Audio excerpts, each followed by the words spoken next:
আমাদের বাসায় ছাড় পোকার উপদ্রব অনেক বেড়ে গেছে। অনেক চেষ্টা করেও সেগুলো দূর করতে পারছি না। ধীরে ধীরে সেগুলোর উপদ্রব বেড়েই চলছে, যার ফলে আমরা অনেক অতিষ্ঠ হয়ে পড়েছি। তাই আর কোনো উপায় না দেখে এখন চাচ্ছি যে পুরো ঘর আমরা গরম পানি দিয়ে ধোবো এবং ঘরের সব সামান ফুটন্ত গরম পানিতে ভিজিয়ে পরিষ্কার করব।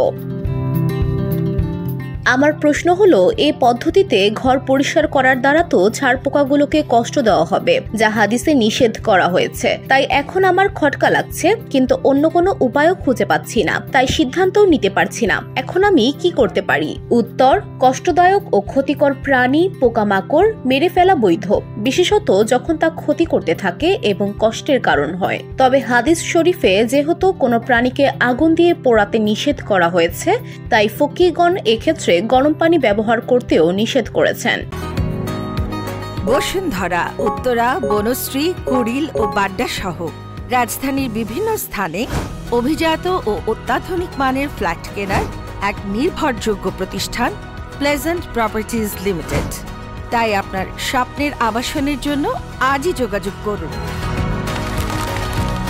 Pleasant properties limited, where destiny matches eventually। কিন্তু যদি অন্য কোনোভাবেই এগুলো মারা বা তাড়ানো সম্ভব না হয়, তাহলে প্রয়োজনে গরম পানি ব্যবহার করে সেগুলোকে মারা বৈধ হবে।